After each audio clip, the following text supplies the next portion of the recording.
नमस्कार, मैं विपिन पालीवाल एक बार फिर से स्वागत करता हूं आपका आपकी अपनी क्लास इंग्लिश सूत्रा में, आपके अपने चैनल इंग्लिश सूत्रा में। कैसे हैं आप लोग? उम्मीद है मस्त होंगे, व्यस्त होंगे, स्वस्थ होंगे। और देखिए, हम जिस श्रृंखला को, जिस सीरीज़ को लेकर निरंतर आपके सामने आ रहे हैं या लगातार आपके सामने अपनी उपस्थिति दर्ज करा रहे हैं, वो सीरीज़ हम ने कुछ उसमें थोड़ा सा फॉर्मेट में चेंज किया है। और वो थोड़ा सा फॉर्मेट में चेंज इसलिए किया गया है कि आप लोगों का जो एग्ज़ाम है उसमें बहुत ज़्यादा समय अब है नहीं, और इसलिए बहुत तेज़ी के साथ हम अब चीज़ों को एक तरह से दोहराना या कह दीजिए रिवीज़न के मोड में आ चुके हैं। तो इसलिए ये हम चाहते हैं कि भाई कुछ चीज़ें ऐसी हैं जो रिवीज़न हो जाए जिनका, और उसी रिवीज़न को कराने के क्रम में हम आपके सामने एक बार फिर से जो एनवायरनमेंट से रिलेटेड कुछ महत्वपूर्ण जो क्वेश्चंस हैं या कुछ महत्वपूर्ण जो टॉपिक हैं वो हम आपके सामने लेकर आए हैं। और दूसरी बात ये है कि लास्ट जो हमारी जो एनवायरनमेंट से रिलेटेड जो लेक्चर था, आप लोगों ने उसको देखा, आप लोगों ने उसको सराहा, इसके लिए आपका बहुत बहुत धन्यवाद। और आज हम एनवायरनमेंट की अपनी क्लास 2 या लेक्चर 2 हम शुरू कर रहे हैं। और इस लेक्चर में कुछ चीज़ें ऐसी हैं जो आपके लिए बहुत ज़्यादा इम्पॉर्टेंट हो सकती हैं या इम्पॉर्टेंट हैं। उसका कारण ये है कि हमने आज जो ये लेक्चर हम आपके सामने लेकर आए हैं, इसमें कुछ क्वेश्चंस ऐसे हैं जो लगातार पुटअप होते हैं, जो लगातार पूछे गए हैं या कह दीजिए लगातार बार बार रिपीट होते हैं। और कुछ ऐसे हैं जहाँ से क्वेश्चन बनने की या क्वेश्चन पूछे जाने की संभावना हो सकती है। तो इसलिए हमने इस सीरीज़ को आप लोगों की बेहतरी के लिए, आप लोगों की सुविधा के लिए ही इसको क्वेश्चन आंसर फॉर्मेट में, MCQ फॉर्मेट में हमने इसको ना लाकर हमने इसको सीधे एक रिवीज़न मोड के पर्पज़ से हम इसको लेकर आए हैं। तो आई होप आप लोगों को बहुत ज़्यादा अच्छा लगेगा या उचित लगेगा। जैसे भी आपको लगे तो आप लोग अपना सजेशन, अपने सुझाव अपने ज़रूर बताइएगा। चलिए हम लोग अपनी जो क्लास है उसको स्टार्ट करते हैं आज। तो देखिए, बेसिकली हमारी जो क्लास अब शुरू होती है तो वो हमारी क्लास है आज की। तो हमारी ये जो क्वेश्चन है हमारा, तो ये हमारा क्वेश्चन आज बेसिकली शुरू होता है कहाँ से? तो ये हमारा क्वेश्चन आज शुरू होता है, देश की प्राकृतिक पूंजी नेचुरल कैपिटल में सम्मिलित किए जाते हैं। तो बात हमारी ये आती है कि भैया ये जो पूछा गया है कि देश की प्राकृतिक पूंजी में क्या क्या शामिल होता है। तो क्वेश्चन की डिमांड ये है कि प्राकृतिक पूंजी, ठीक, जो देश की प्राकृतिक नेचुरल कैपिटल है उसमें क्या क्या शामिल किया जाता है, क्या क्या शामिल होता है। कभी कभी आपसे पूछ लेगा क्या शामिल नहीं होता।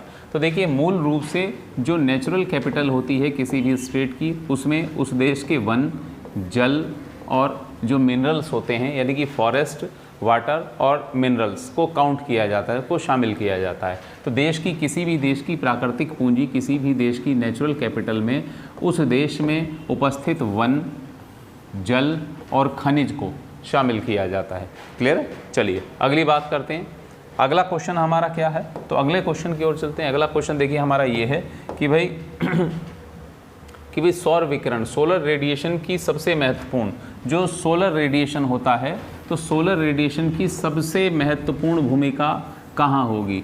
तो सोलर रेडिएशन जो होगा हमारा, तो उसका जो मेजर रोल जो है वो किस क्षेत्र में, किस स्थान पर वो अपना महत्वपूर्ण रोल निभाएगा, या अपने जो महत्वपूर्ण भूमिका जो है वो उसकी कहाँ पर होगी? तो सोलर रेडिएशन की, यानी कि सौर विकिरण की सबसे महत्वपूर्ण जो भूमिका होती है वो कहाँ होती है? वो वाटर साइकिल में, जल चक्र में। जल चक्र में क्यों?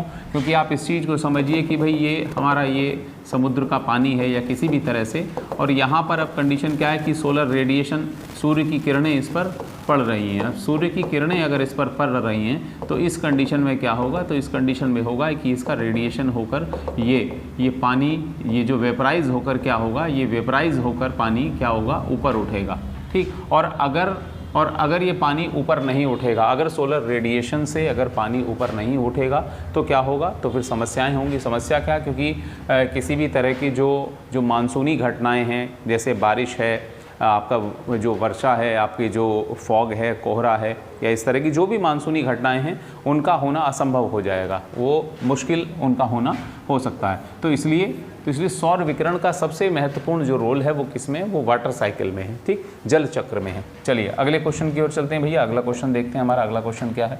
तो अगला क्वेश्चन क्या कहता है, तो राष्ट्रीय पर्यावरण अभियांत्रिकी शोध संस्थान। देखिए हम लोगों ने इसके बारे में अपने लास्ट लेक्चर में भी बात की थी। इसको कहा जाता है नीरी,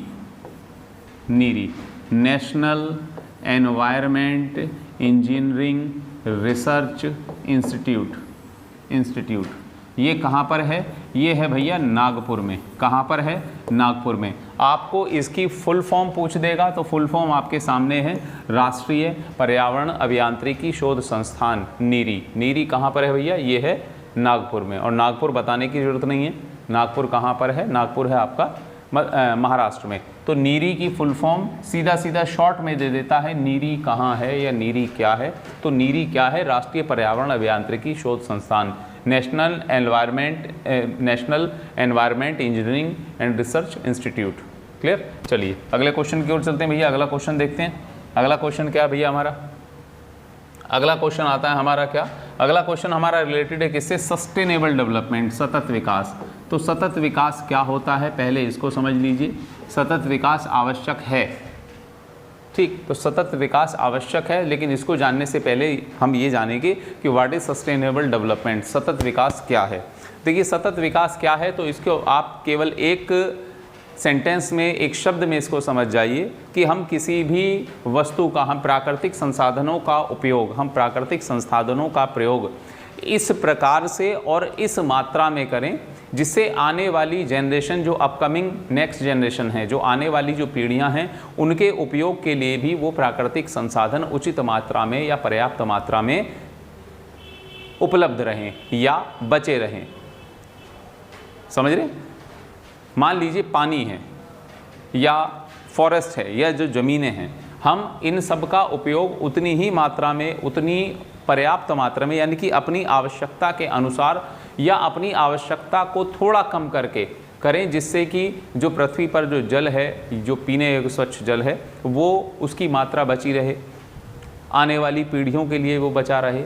या दूसरी कंडीशन ये हो सकती है कि जैसे ज़मीनें हैं, तो ज़मीनें लगातार, खेती की ज़मीनों पे लगातार कॉलोनाइजेशन हो रहा है, लगातार कॉलोनी कट रही हैं, लोग कहीं फ्लैट बन रहे हैं, कहीं बिल्डर कुछ कर रहे हैं। तो अगर ज़मीनें कम पड़ जाएंगी तो क्या होगा, तो आने वाली पीढ़ियां, जो अपकमिंग जनरेशन है, उनके लिए खेती करने के लिए या उनके लिए अनाज उत्पादन के लिए ज़मीनें कहाँ बचेंगी। जब पूरी पृथ्वी पर ही जनसंख्या बढ़ जाएगी, जनसंख्या फैल जाएगी, तो उस कंडीशन में क्या होगा, ज़मीन की कमी होगी। तो अब इस स्थिति को कंट्रोल कैसे किया जाए, तो इस स्थिति को कंट्रोल करने के लिए एक कॉन्सेप्ट दिया गया, वो कॉन्सेप्ट था सस्टेनेबल डेवलपमेंट। अब सस्टेनेबल डेवलपमेंट क्या कह रहा है, सस्टेनेबल डेवलपमेंट ये कह रहा है कि भैया हे इंसानों, हे मानवों, आप अपने प्राकृतिक संसाधनों का, आपको जो दिए गए नेचुरल रिसोर्सेज हैं, आपको प्रकृति ने जो भी नेचुरल रिसोर्सेज दिए हैं, जो भी प्राकृतिक संसाधन दिए हैं, आप उनका प्रयोग इतनी मात्रा में कीजिए जिससे कि आने वाली पीढ़ियों के लिए भी वो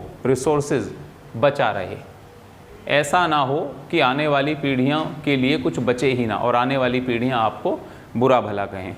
क्लियर? तो ये जो कॉन्सेप्ट है ये है सस्टेनेबल डेवलपमेंट का। अब कहा गया कि भाई ये हमारे क्वेश्चन की डिमांड है कि what is sustainable development, sustainable के लिए आवश्यक क्या है। तो सीधी बात ये है क्या है, तो सस्टेनेबल डेवलपमेंट के लिए आवश्यक है बायोलॉजिकल डाइवर्सिटी का संरक्षण, यानी कि जो बायोडाइवर्सिटी है, कंजर्वेशन ऑफ बायोडाइवर्सिटी, जो जैव विविधता है, जीवों की विविधता का क्या कीजिए, कंजर्वेशन होना चाहिए, प्रोटेक्शन होना चाहिए, उनका जो है बचाव होना चाहिए। बचाव कैसे होना चाहिए कि भाई उनका बचाव कैसे होना चाहिए, तो उनका बचाव भैया इसलिए होना चाहिए कि जो बायोलॉजिकल डाइवर्सिटी है, ये जो जैव विविधता है, ये बची रहनी चाहिए, यानी कि विभिन्न प्रकार के जीवों की विविधता जो है वही क्या है, वही जैव विविधता है। ठीक, तो ये बची रहनी चाहिए। दूसरा, प्रदूषण का नियंत्रण, प्रदूषण क्या हो, पॉल्यूशन कंट्रोल हो, प्रदूषण का नियंत्रण हो और निर्धनता को क्या किया जाए, कम किया जाए, यानी कि लोगों में पॉवर्टी क्या हो, लोगों में गरीबी कम हो, प्रदूषण कम फैले, यानी कि जो पॉल्यूशन है, पॉल्यूशन पर कंट्रोल किया जाए।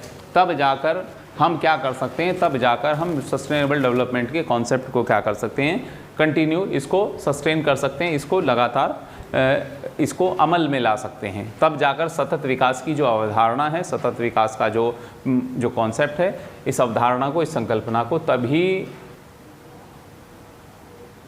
बचाया जा सकता है या लागू किया जा सकता है जब इन विषयों पर विशेष रूप से कार्य हो कि जैव विविधता को बचाया जाए, जैव विविधता का संरक्षण हो, पॉल्यूशन कंट्रोल हो, ठीक, और दूसरा पॉवर्टी को, निर्धनता को कम किया जाए। यानी कि सरकारों को यदि आने वाली पीढ़ियों के लिए सस्टेनेबल डेवलपमेंट की कॉन्सेप्ट के अकॉर्डिंग काम करना है, तब जाकर आने वाली पीढ़ियों के लिए, अपकमिंग जनरेशन्स के लिए जो रिसोर्सेज हैं, रिसोर्सेज जो भी नेचुरल रिसोर्सेज हैं, यानी कि ऐसे रिसोर्सेज जो भी हमें प्रकृति ने दिए हैं, तब जाकर वो बचेंगे, अदरवाइज़ फिर कुछ भी नहीं बचेगा।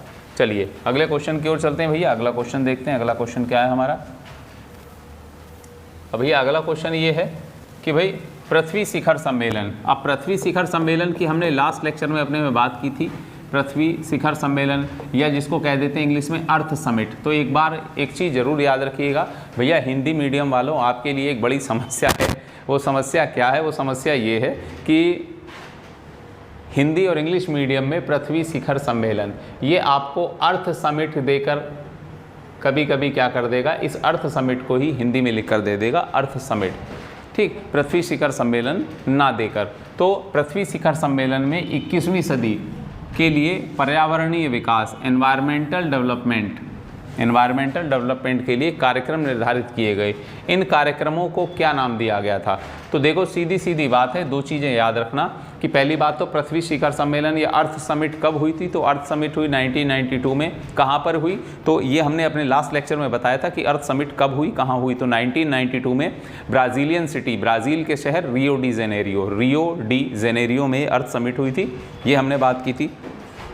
अब इसके बाद आती है कि इस अर्थ समिट में एनवायरमेंटल डेवलपमेंट के लिए कुछ एक एजेंडा तैयार किया गया था, एक प्रोजेक्ट तैयार किया गया था, और उस एजेंडे को, उस कार्यक्रम को क्या नाम दिया गया था?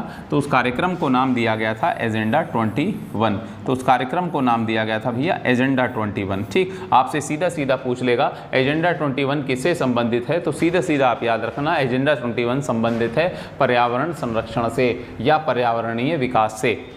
क्लियर? और ये एजेंडा 21 किस मीटिंग में, पर्यावरण से संबंधित किस सम्मेलन में एजेंडा 21 का कॉन्सेप्ट सामने आया? तो एजेंडा 21 का कॉन्सेप्ट सामने आया अर्थ समिट से, अर्थ समिट 1992 से। क्लियर है? तो फटाफट आप लोग बताइएगा जल्दी।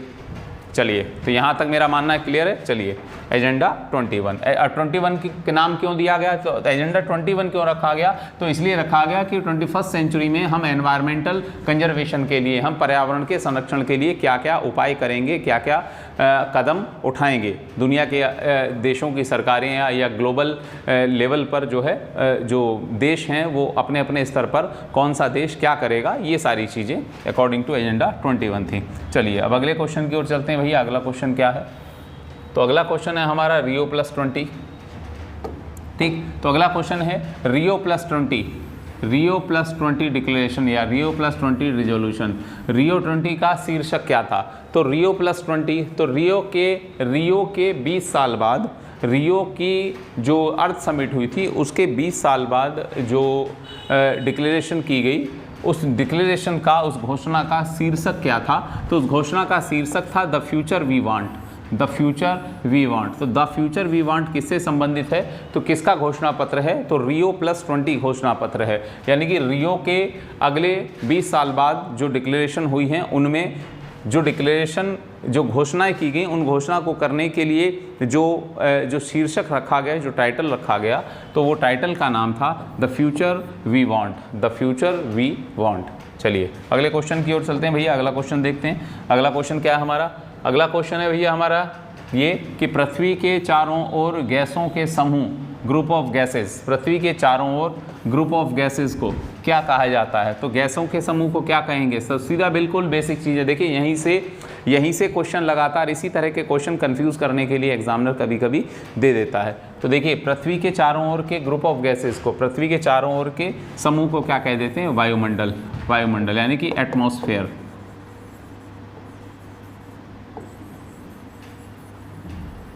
एटमॉस्फेयर, ठीक। तो गैसों का समूह, तो पर्यावरण के, पृथ्वी के चारों ओर जो गैसों का समूह है, जो ग्रुप ऑफ गैसेज है, वो क्या है, वही वातावरण है, वही हमारा क्या है, एटमॉस्फेयर है। अब यहीं पर इसी से रिलेटेड हमारा दूसरा क्वेश्चन शुरू होता है। दूसरा क्वेश्चन क्या है हमारा, इससे नेक्स्ट अगला क्वेश्चन है हमारा कि वायु, एयर क्या है। तो एयर, वायु क्या है, तो क्या है बताइए। तो वायु क्या है भैया, मिश्रण है। अब मिश्रण किसका है, तो हमने अभी देखा कि भैया पृथ्वी के चारों ओर उपस्थित ग्रुप ऑफ गैसेस को क्या कहते हैं, एटमॉस्फेयर कह देते हैं, वायुमंडल कह देते हैं। और वायुमंडल क्या है, ये मिश्रण है। और मिश्रण किसका है, तो विभिन्न गैसों का। इट्स ए मिक्सचर ऑफ विभिन्न गैसों का। वायु क्या है, विभिन्न गैसों का मिश्रण है, विभिन्न गैसों का मिश्रण है, विभिन्न गैसों का मिश्रण है। क्लियर। चलिए अगले क्वेश्चन देखिए, ये बिल्कुल बेसिक चीज़ें हैं, यहाँ से लगातार क्वेश्चन पुट अप होते हैं। चलिए अगले क्वेश्चन की ओर चलते हैं भैया। अगला क्वेश्चन देखते हैं, नाइट्रोजन। अब ये जो कंडीशन है कि भाई ये अलग अलग गैसों का एक मिक्सचर है, एयर जो है, तो उसमें कौन कौन सी गैसें आ जाती हैं। तो नाइट्रोजन कितनी है, 78%, ऑक्सीजन 21%, ऑर्गन 0.93% और कार्बन डाइऑक्साइड 0.38%। अब देखिए इसमें ये जो मिक्सचर है, जिसे हम वायु कह देते हैं, एयर कह देते हैं, ये विभिन्न गैसों का मिक्सचर है, ठीक, या कह दीजिए ग्रुप ऑफ गैसेज है। तो इसमें कौन कौन सी गैसें हैं, तो इन गैसों को आप लोग इनका सीक्वेंस याद रखिएगा। सबसे ज़्यादा नाइट्रोजन, फिर नंबर 2 ऑक्सीजन, नंबर 3 आर्गन और नंबर 4 कार्बन डाइऑक्साइड। तो इसमें कंडीशन दिए है यहाँ पर कि कभी कभी एग्जामिनर क्या करने लगा है कि इनमें से किस गैस की वायुमंडल में अधिकता से वैश्विक तापमान बढ़ता है। एक क्वेश्चन आपसे पूछ लेगा, ये 4 ऑप्शन दे देगा, इनमें से किस गैस की अधिकता से, या किस गैस की अधिक सांद्रता से, या किस गैस की अधिक प्रतिशतता से, या किस गैस के अधिक जो है डेंसिटी से, घनत्व से जो है वो वैश्विक तापमान, ग्लोबल टेम्परेचर इंक्रीज़ होगा। तो ग्लोबल टेम्परेचर इंक्रीज़ होने का कारण होगा कौन, CO2। जितना CO2 की परसेंटेज एटमॉस्फेयर में बढ़ेगी, जितना CO2 कार्बन डाइऑक्साइड की मात्रा जितनी भी वातावरण में बढ़ेगी, उतना ही ग्लोबल टेम्परेचर इंक्रीज़ होगा, उतना ही क्या होगा, उतना ही वैश्विक तापमान बढ़ेगा। क्लियर। तो याद रखिएगा, तो वैश्विक तापमान के लिए मुख्य रूप से वैश्विक तापमान, ग्लोबल टेम्परेचर इंक्रीज़ होने का मुख्य कारण है वायुमंडल में, एटमॉस्फेयर में कार्बन डाइऑक्साइड का परसेंटेज इंक्रीज़ होना। क्लियर। चलिए अगले क्वेश्चन की ओर चलते हैं भैया। अगला क्वेश्चन क्या है हमारा, ठीक, दूसरा। अब यहीं पर हम अपना एक और क्वेश्चन देख देते हैं कि argon, oxygen, nitrogen, carbon dioxide आदि गैसें पाई जाती हैं। तो ये गैसें किस में पाई जाती हैं, तो ये गैसें पाई जाती हैं वायुमंडल में, एटमॉस्फेयर में, ठीक। तो ये तो हमारा बिल्कुल बेसिक बात हो गई, ये सारी चीज़ें एटमॉस्फेयर में पाई जा रही हैं, ठीक। तो किस में, एटमॉस्फेयर में। चलिए अगले क्वेश्चन की ओर चलते हैं भैया। अगला क्वेश्चन देखते हैं हम अपना। अगला क्वेश्चन क्या है हमारा, अगला क्वेश्चन है हमारा नोबल गैसेज। तो नोबल गैसेज, तो नोबल गैसों में कौन सी गैस है जो वायुमंडल में नहीं पाई जाती। नोबल गैसेज आप जानते होंगे, नोबल गैसेज जो होती हैं, या जिनको इनर्ट गैसेज, नोबल गैस भी कह देते हैं, या इन्हें इनर्ट गैसेज, इनर्ट गैसेज, ठीक, या हिंदी में कह देते हैं अक्रिय गैसें, जो किसी के साथ भी रिएक्शन नहीं करती, अक्रिय गैसें। तो अक्रिय गैसें या नोबल गैसेज या इनर्ट गैसेज, ये 6 होती हैं, और जेनॉन, रेडॉन, क्रिप्टॉन, इस तरह की ये गैसें होती हैं। Helium, neon, argon, krypton, xenon, radon, helium, मैं लिख देता हूँ, helium, neon, xenon, krypton, argon और रेडॉन। ये 6 गैसें होती हैं जो क्या कहलाती हैं, ये 6 गैसें कहलाती हैं इनर्ट गैसेस, ठीक, इनर्ट गैसेस या अक्रिय गैस या नोबल गैस। नोबल गैस इसलिए कहलाती हैं किसी के साथ भी रिएक्शन नहीं करती। तो ये 6 गैसेज होती हैं। कभी कभी पूछ लेता है कौन सी 6 गैसेज हैं, इनमें से किसको नोबल गैस नहीं कहते या किसको कहते हैं। तो इन 6 का नाम याद रखिएगा, helium, neon, xenon, krypton, argon, radon. ठीक। तो इनमें से कौन सी ऐसी है जो एटमॉस्फेयर में नहीं पाई जाती? तो ये जो रेडॉन है, रेडॉन इनमें से एटमॉस्फेयर में, वायुमंडल में नहीं पाई जाती। ये रेडॉन जो होती है ये लैब मेड है, या कह दीजिए ये मैन मेड है, ये आर्टिफिशियल गैस है, यानी कि ये लैब में बनाई जाती है या मनुष्य के द्वारा बनाई जाती है। चलिए अगले क्वेश्चन की ओर चलते हैं भैया। अगला क्वेश्चन देखते हैं, हमारा अगला क्वेश्चन क्या है। देखिए अगला क्वेश्चन ये है कि यदि पृथ्वी पर पाए जाने वाले पेड़ पौधों, वनस्पतियाँ समाप्त हो जाएं तो किस गैस की कमी होगी? तो किस गैस की कमी? पृथ्वी पर यदि समस्त पेड़ पौधे यानी कि जितना भी जो वनस्पति है वो सब खत्म हो जाएं तो किस गैस की कमी होगी? तो जाहिर सी बात है किस गैस की कमी हो जाएगी, बताइए। क्योंकि पेड़ पौधे कौन सी गैस छोड़ते हैं, कौन सी गैस को एक्सेल करते हैं और इनहेल करते हैं, किसको? तो ये लोग पेड़ पौधे या वनस्पतियाँ जो हैं, जितने भी प्लांट हैं, वो सब किसको एक्सेल करते हैं? वो एक्सेल करते हैं किसको? ऑक्सीजन को। वो ऑक्सीजन छोड़ते हैं अपने रेस्पिरेटरी सिस्टम में, अपने श्वसन तंत्र में। पेड़ पौधे क्या करते हैं? ऑक्सीजन छोड़ते हैं और कार्बन डाइऑक्साइड को ग्रहण करते हैं। और हम लोग ऑक्सीजन लेते हैं और कार्बन डाइऑक्साइड छोड़ते हैं, ठीक। तो इसलिए यदि पृथ्वी पर पेड़ पौधे या वनस्पतियां ना हो तो उस कंडीशन में क्या होगा? तो उस कंडीशन में पृथ्वी पर ऑक्सीजन की कमी हो जाएगी। क्लियर है? चलिए अगली क्वेश्चन की ओर चलते हैं भैया। अगला क्वेश्चन देखते हैं हमारा। अगला क्वेश्चन क्या है? वह कार्य जो पेड़ पौधों का नहीं है। तो भैया देखिए पेड़ पौधों का कार्य कौन सा नहीं? पेड़ पौधे लगभग सब वो काम करते हैं जो नॉर्मल हैं, मतलब अपना खाना बनाते हैं, जीवित हैं, ठीक, एज ए लिविंग बीइंग अपना रहते हैं। लेकिन ये क्या नहीं करते? ये एक वो काम नहीं करते जो मनुष्य जो इंसान करता है, मनुष्य करता है। इंसान क्या काम कर रहा है? इंसान एयर पॉल्यूशन फैला रहा है, जबकि पेड़ पौधे एयर पॉल्यूशन नहीं फैलाते, वायु प्रदूषण का कारक नहीं है। वनस्पतियाँ वायु प्रदूषण का कारक नहीं होती, एयर पॉल्यूशन नहीं फैलाती हैं। क्लियर? चलिए अगले क्वेश्चन की ओर चलते हैं भैया। अगला क्वेश्चन देखते हैं। अगला क्वेश्चन क्या है हमारा? तो पृथ्वी के कार्बन चक्र, अर्थ कार्बन साइकिल में कार्बन डाइऑक्साइड की मात्रा को नहीं बढ़ाता। तो सीधी बात यह है कि जो कार्बन साइकिल ऑफ अर्थ है, पृथ्वी का जो कार्बन चक्र होता है, उसमें कार्बन डाइऑक्साइड की मात्रा को नहीं बढ़ाता। तो कौन सा ऐसा प्रोसेस है जो पृथ्वी के कार्बन साइकिल में, जो पृथ्वी के कार्बन चक्र में कार्बन की मात्रा को नहीं बढ़ाता? तो ऐसा कौन सा चक्र है, ऐसा कौन सा साइकिल है? तो ये है प्रकाश संश्लेषण। तो प्रकाश संश्लेषण की जो क्रिया होती है, फोटोसिंथेसिस जो होता है, तो फोटोसिंथेसिस में कार्बन डाइऑक्साइड जो है उसकी मात्रा नहीं बढ़ती है। चलिए अगले क्वेश्चन की ओर चलते हैं भैया। अगला क्वेश्चन देखते हैं। अगला क्वेश्चन क्या है हमारा? अगला क्वेश्चन सुनिए। अगला क्वेश्चन क्या है? यूट्रिकुलेरिया, नेपेंसियस, ड्रोसेरा और डायोनिया।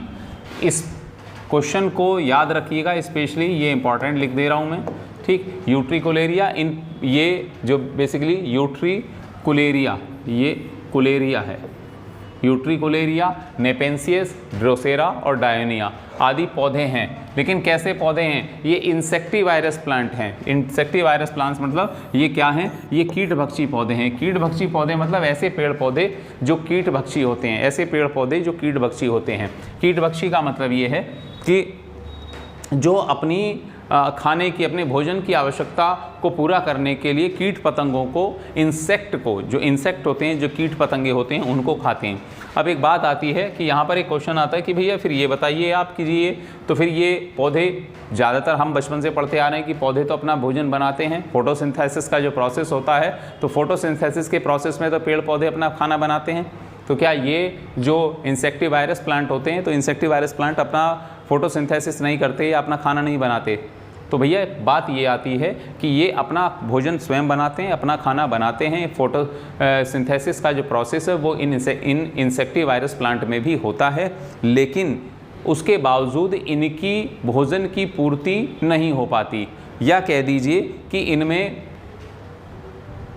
नाइट्रोजन की कमी रहती है। और नाइट्रोजन की कमी होने के कारण ये अपनी नाइट्रोजन की कमी को पूरा करने के लिए किसको खाते हैं? कीट पतंगों को, इंसेक्ट को। अब बात आती है तो ये किस तरह के पौधे हैं? पहली बात तो ये, तो आपसे ये पूछ लेगा स्पेशली कि यूट्रिकुलेरिया, नेपेंसियस, ड्रोसेरा या डायोनिया किस प्रकार के पेड़ पौधे हैं? तो ये किस प्रकार के पेड़ पौधे हैं? तो इंसेक्टिवायरस प्लांट हैं ये। पहली बात ये हो गई। दूसरी बात भैया ये है कि कि ये इंसेक्टिवायरस प्लांट तो हैं, लेकिन इसके साथ साथ ये कहाँ पाए जाते हैं, ये ऐसे स्थानों पर पाए जाते हैं, ये कीट भक्षी पौधे, ये इंसेक्टिवायरस प्लांट ऐसी जगह पर, ऐसे स्थानों पर पाए जाते हैं जहाँ पर नाइट्रोजन की कमी होती है, जहाँ पर जिस क्षेत्र में वातावरण में नाइट्रोजन की कमी होती है। तो यहाँ पर मैं नोट कर लिख देता हूँ कि ये प्लांट कहाँ पाए जाते हैं, insectivorous plant, nitrogen, lack of nitrogen area में, लैक ऑफ नाइट्रोजन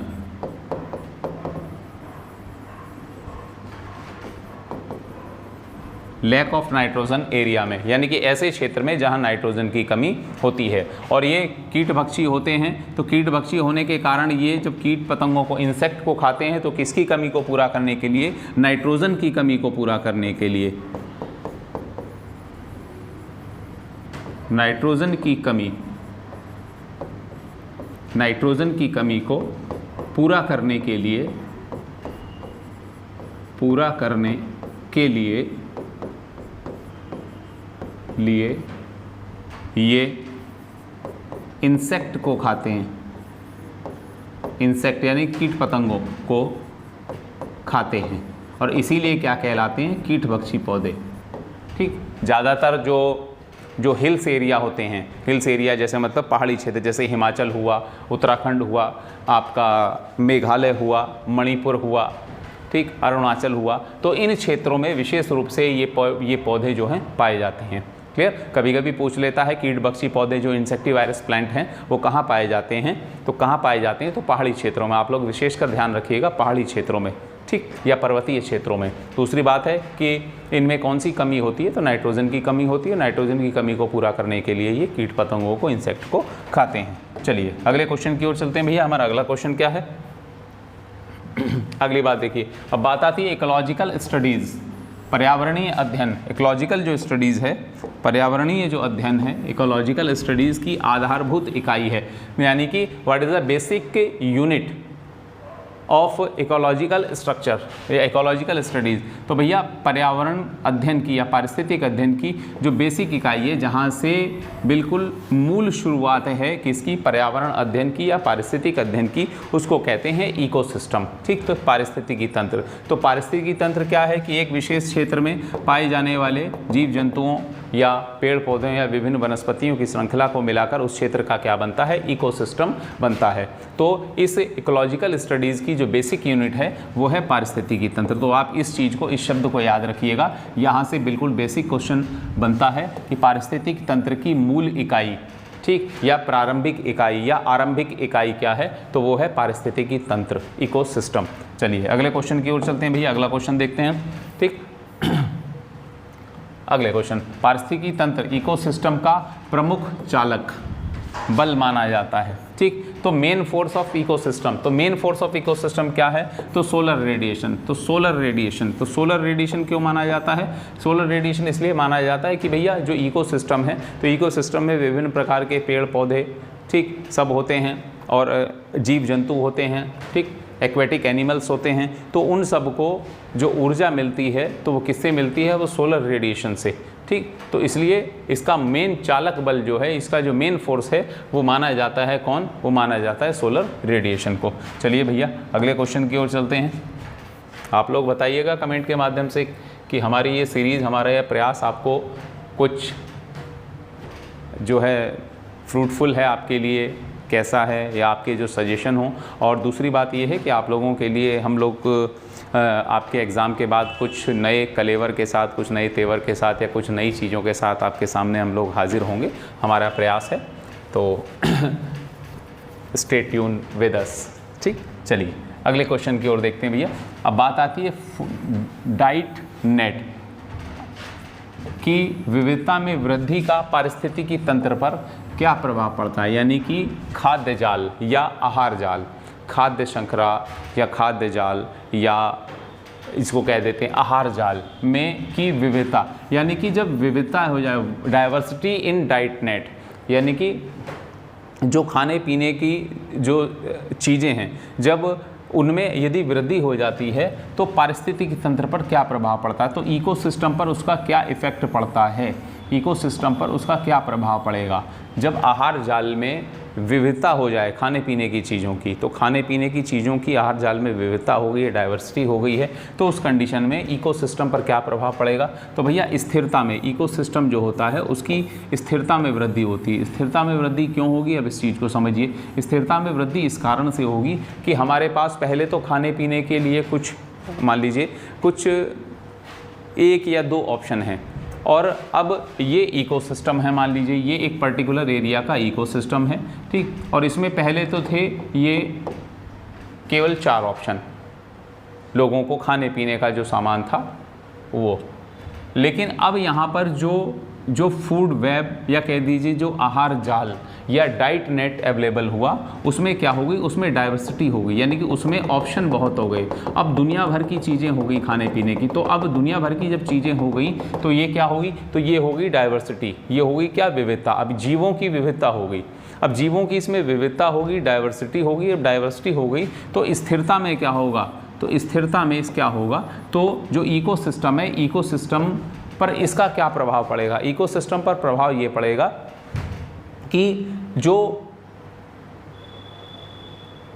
ऑप्शन पहले सीमित थे वो ऑप्शन अब बढ़ गए। अब जब ऑप्शन बढ़ गए हैं तो विविधताओं के आने से, डाइवर्सिटी के आने से ऑप्शन इंक्रीज हुए, और जब ऑप्शन इंक्रीज हो गए हैं तो अब ये जो कंटिन्यूटी है, ये जो स्थिरता है, ये लगातार बनी रहेगी। क्योंकि ऐसा तो होगा नहीं कि पूरा का पूरा इकोसिस्टम ही खत्म हो जाए एक बार में, तो ऐसा तो होगा नहीं।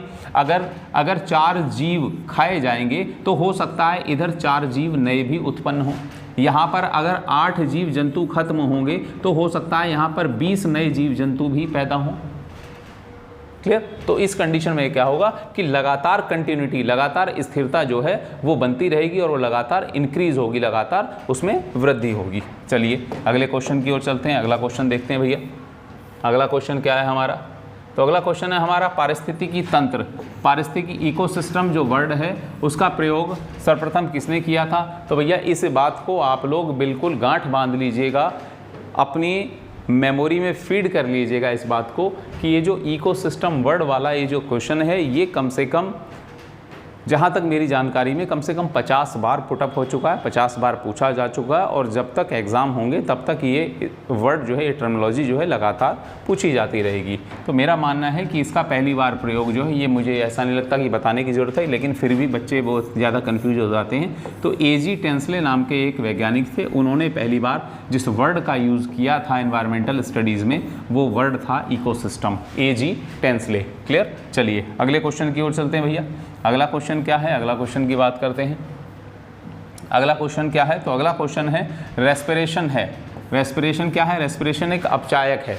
अपचायक मतलब एक रिडक्शन है, अपचायक है, जो श्वसन की जो क्रियाविधि है, जो श्वसन की प्रोसेस ऑफ रेस्पिरेशन है। प्रोसेस ऑफ रेस्पिरेशन में क्या होता है? ये अपचायक की घटनाएं होती हैं, यानी कि रिडक्शन होता है, अपचायक की घटनाएं होती हैं, यानी कि एक पूरा का पूरा मेटाबॉलिज्म इसमें जो है वो शामिल रहता है। चलिए अगले क्वेश्चन की ओर चलते हैं भैया। अगला क्वेश्चन क्या है? अगला क्वेश्चन है फोटोसिंथेसिस। तो फोटोसिंथेसिस किस में होता है? यानी कि प्रकाश संश्लेषण, जो स्पेशली जो फोटोसिंथेसिस का जो प्रोसेस होता है, प्रकाश संश्लेषण की जो क्रिया होती है, वो मेनली किस कलर में जो इफ़ेक्टिव होती है, ज़्यादा प्रभावशाली होती है मुख्य रूप से? तो वो लाल, रेड और ब्लू, लाल और नीले रंग में प्रकाश संश्लेषण मुख्य रूप से होता है। क्लियर? लाल और नीले रंग में। चलिए अगले क्वेश्चन की ओर चलते हैं भैया। अगला क्वेश्चन देखते हैं। अगला क्वेश्चन क्या है? प्रकाश संश्लेषण की क्रिया, प्रकाश संश्लेषण की क्रिया फोटोसिंथेसिस में कार्बन डाइऑक्साइड तथा जल होता है। अपचयन, रिडक्शन एवं ऑक्सीडेशन। रिडक्शन और ऑक्सीडेशन प्रकाश संश्लेषण की क्रिया में मतलब ये है कि फोटोसिंथेसिस का जो प्रोसेस है उसमें CO2 और वाटर का होता क्या है? तो CO2 का क्या होता है? CO2 का रिडक्शन होता है, और ऑक्सीडेशन किसका होता है? ऑक्सीडेशन होता है पानी का, जल का। वाटर का ऑक्सीडेशन होता है, जल उसमें टूटता है। चलिए अगले क्वेश्चन की ओर चलते हैं भैया। अगला क्वेश्चन देखते हैं। अगला क्वेश्चन है सभी उपभोक्ताओं में गुण पाया जाता है। तो जितने भी कंज्यूमर होते हैं वो उसमें क्या है? उसमें एक गुण पाया जाता है। उन सभी का एक कॉमन जो होता है, एक मेरिट होती है, उनमें सभी एक समान गुण होता है। वो क्या होता है? वो होता है परपोषी। परपोषी क्यों होता है? सभी उपभोक्ताओं में परपोषी का गुण पाया जाता है। परपोषी का गुण इसलिए पाया जाता है क्योंकि कोई भी फूड वेब होता है, मान लीजिए ये एक पर्टिकुलर एरिया का फूड वेब है, खाद्य जाल है, तो खाद्य जाल में सबसे पहले होगा प्रोड्यूसर के बाद फिर प्राइमरी कंज्यूमर होगा।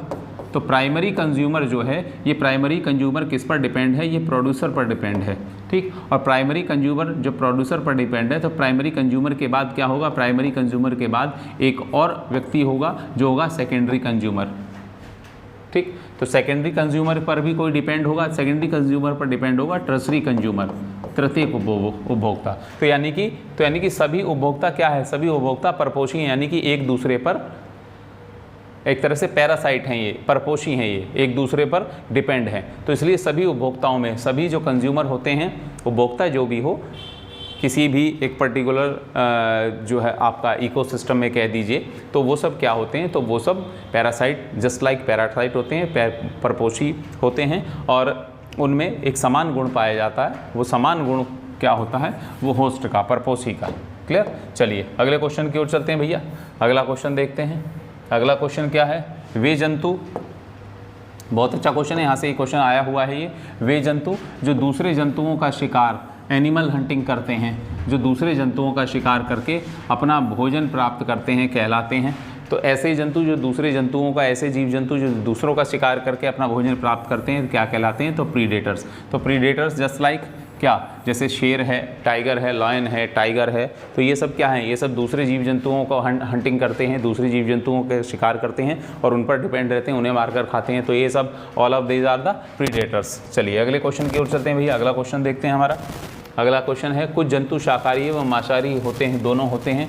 कुछ जंतु शाकाहारी और मांसाहारी, वेजिटेरियन और नॉनवेज दोनों होते हैं, और वो क्या कहलाते हैं, वो कहलाते हैं ओमनीवेरस, ठीक। वो कहलाते हैं सर्वभक्षी, यानी कि ऐसे जीव जंतु जो सभी कुछ खा लेते हैं, जो शाकाहारी भी खा लेते हैं और मांसाहारी भी खा लेते हैं, वो ओमनीवेरस कहलाते हैं, सर्वभक्षी कहलाते हैं। चलिए अगले क्वेश्चन की ओर चलते हैं भैया। अगला क्वेश्चन क्या है, प्रकृति का मेहतर। तो देखिए, नेचर स्कैवेंजर किसको कहा गया है, तो डीकम्पोजर्स को, मेनली डीकम्पोजर्स को कहा गया है, लेकिन साथ साथ फंगस को भी, फंगी जो कवक है उसको भी कहा गया है। डीकम्पोजर्स को प्रकृति का मेहतर, तो इस वर्ड को याद रखिएगा। प्राकृतिक सफाई कर्मी भी इसको कह दिया गया है। तो किसको, अपघटक। अब अपघटक डीकम्पोजर होते क्या हैं, डीकम्पोजर ये होते हैं जब कोई वस्तु किसी प्रकार से जब सड़ गल जाती है या ख़राब होने लगती है।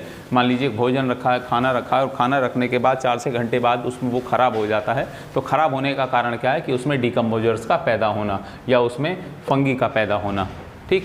तो ज़्यादातर गर्मियों में जो होता है, गर्मियों में डीकम्पोजर या फंगी जो है बहुत तेज़ी के साथ पनपते हैं, ठीक। तो ये क्या करते हैं, जैसे मान लीजिए कोई किसी व्यक्ति की डेथ हो गई है, कोई पर्सन, इंडिविजुअल पर्सन कोई डेथ कर गया है, उसकी डेथ हो गई है, तो कुछ जो है लगभग 1 दिन बाद या 2 दिन बाद उसकी डेड बॉडी से क्या आने लगती है, वो स्मेल आने लगती है, वो बदबू आने लगती है। और वो स्मेल का कारण क्या है, वो स्मेल का कारण ये है कि उसकी बॉडी डिकम्पोज होने लगती है, उसमें अपघटक उत्पन्न हो चुके हैं जो उसकी डेड बॉडी, जो उसकी बॉडी को क्या कर देंगे, वो उसकी डेड बॉडी को जो मिट्टी में मिला देंगे, मिट्टी में मिला देंगे, मतलब उसकी डेड बॉडी को पूरी तरह से अपघटित कर देंगे, डीकम्पोज कर देंगे। तो डीकम्पोज का मुख्य काम यही है कि वो क्या करते हैं, वो प्रकृति की सफाई करते हैं। क्लियर। चलिए अगले क्वेश्चन की ओर चलते हैं भैया।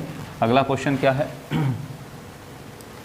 जीवीय एवं अजीवीय घटकों में संबंध स्थापित करते हैं, यानी कि जैविक और अजैविक, बायोटिक और नॉन बायोटिक जो रिलेशन है, उसमें रिलेशन डेवलप करता है कौन, तो डीकम्पोजर, ठीक। तो जो डीकम्पोजर होते हैं वो बायोटिक और नॉन बायोटिक या एबायोटिक, वो दोनों के बीच एक कड़ी है, ठीक। तो बायोटिक और एबायोटिक दोनों के बीच एक रिलेशन होता है, और ये रिलेशन डेवलप करता है कौन, इस रिलेशन को डेवलप करता है डीकम्पोजर, डीकम्पोजर।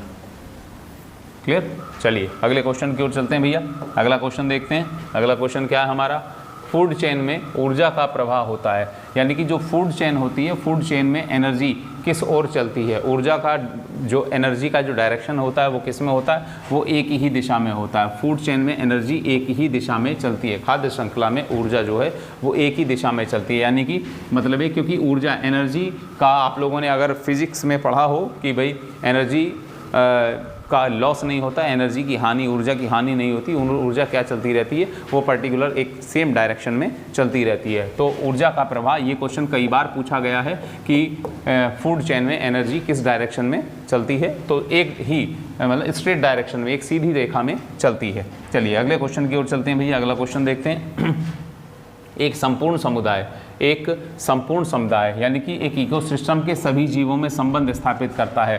कौन? तो खाद्य जाल यानी कि फूड वेब, यानी कि एक पूरा का पूरा मान लीजिए कोई इकोसिस्टम है, ये इकोसिस्टम है और इस इकोसिस्टम में विभिन्न प्रकार के पेड़ पौधे जीव जंतु सब रह रहे हैं और इसी में क्या है, इसी में सब वो एक दूसरे पर डिपेंड है, इसी में क्या है, यही उनका खाद्य जाल भी है। तो एक शेर जो है, शेर बकरी को खाएगा, बकरी किसको खाएगी, बकरी घास खाएगी, घास क्या है, प्राइमरी प्रोड्यूसर है, घास को और भी जीव जंतु खाएंगे। तो ये सब क्या है, तो ये सब खाद्य जाल पर, यानी कि पूरा का पूरा इकोसिस्टम सभी जीवों में संबंध स्थापित करता है।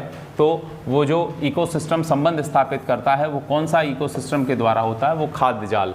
तो इकोसिस्टम के सभी जीवों में एक ही रिलेशन होता है और वो रिलेशन डिपेंड करता है फूड वेब पर, क्योंकि फूड वेब जो है वो एक क्षेत्र का फूड वेब, एक क्षेत्र के समस्त जीव जंतु, जो मैंने अभी उपभोक्ता वाले टॉपिक में बताया था कि जो कंज्यूमर होते हैं वो एक दूसरे पर डिपेंड होते चले जाते हैं, एक दूसरे पर डिपेंड है जब, तो वही जो डिपेंडेशन है वही क्या कहलाती है, वही फूड वेब है। चलिए अगले क्वेश्चन की ओर चलते हैं। अगला क्वेश्चन क्या है हमारा? अगला क्वेश्चन है पारिस्थितिकी विज्ञान, इकोलॉजी में ऊर्जा मापने की यूनिट है, यानी कि एनर्जी को कैलकुलेट करने की यूनिट है। इकोलॉजी में एनर्जी की यूनिट क्या है, एनर्जी कैलकुलेट करने की या एनर्जी मेजरिंग यूनिट क्या है? तो एनर्जी मेजरिंग यूनिट होती है heat. Clear? Heat is the energy measuring unit. अब बात अगली क्वेश्चन आता है बात हमारी। अगला क्वेश्चन क्या है भैया हमारा? अगला क्वेश्चन देखिए, अगला क्वेश्चन है प्रकृति, नेचर की क्रियात्मक इकाई, फंक्शनल यूनिट। तो फंक्शनल यूनिट ऑफ नेचर, तो फंक्शनल यूनिट ऑफ नेचर है पारिस्थितिकी तंत्र। तो पारिस्थितिकी तंत्र, देखिए ये क्वेश्चन बार बार आ रहा है, इससे पहले भी हमने बात की थी कि किसी भी जो है जो इकोलॉजिकल स्टडीज़ है उसकी भी बेसिक यूनिट क्या है, उसकी भी बेसिक यूनिट इकोसिस्टम है। और हम यहाँ पर क्या करें कि प्रकृति यानी कि नेचर की फंक्शनल यूनिट या नेचर की बेसिक यूनिट भी क्या है, वो भी इकोसिस्टम है। तो पारिस्थितिकी, और पारिस्थितिकी तंत्र क्या होता है, ये किसी एक क्षेत्र का पारिस्थितिकी तंत्र, और यहाँ पर रहने वाले विभिन्न जीव जंतु, पेड़ पौधे, वनस्पति सब क्या है, इन सब से मिलकर उस क्षेत्र का पारिस्थितिकी तंत्र या इकोसिस्टम बन रहा है। क्लियर? चलिए अगले क्वेश्चन की ओर चलते हैं भैया। अगला क्वेश्चन देखते हैं, हमारा अगला क्वेश्चन क्या है। देखिए, तो अब अगली क्वेश्चन की कंडीशन ये आती है कि यहाँ आज हम इसको इतना ही रखते हैं, और मेरा मानना है कि हमारा जो रैपिड सीरीज़ एक तरह से हम लोगों ने आपके लिए ये शुरू की है, और इसके लिए हमारी लगातार कोशिश है कि कुछ ऐसे प्रश्नों की श्रृंखला, कुछ ऐसे क्वेश्चंस आपके सामने रखे जाएं जिनको लेकर लगातार कन्फ्यूज़न होता है, या जो लगातार रिपीटेशन की स्थिति में आते हैं। कुछ क्वेश्चन ऐसे हैं जो लगातार पूछे जाते हैं, लगातार रिपीट होते हैं, और इसीलिए हम इस तरह की ये रैपिड फायर सीरीज़ आपके सामने लगातार लेकर आ रहे हैं। तो आज हमारी इस रैपिड फायर सीरीज़ का, या कह दीजिए क्विक रिवीजन सीरीज़ का, ये दूसरा लेक्चर था, और इस तरह का प्रयास हमारा आपके एग्ज़ाम तक लगातार निरंतर बना रहेगा। और आप में से बहुत से लोगों की डिमांड है कि करंट अफेयर्स वगैरह की, तो हम लोगों की कोशिश है कि हम जल्दी ही करंट अफेयर्स पर कुछ आपके लिए लेकर आएँ। और बाकी ये हमारा प्रयास आपको कैसा लग रहा है, कैसा नहीं लग रहा है, तो इस चीज़ के विषय में या अपने जो भी आपके सजेशंस हों वो आप हमें ज़रूर दीजिएगा। और फ़िलहाल आज इसको इतना ही रखते हैं, और फिर हम मिलते हैं नेक्स्ट लेक्चर में। तब तक के लिए मस्त रहिए, स्वस्थ रहिए, व्यस्त रहिए। Thank you.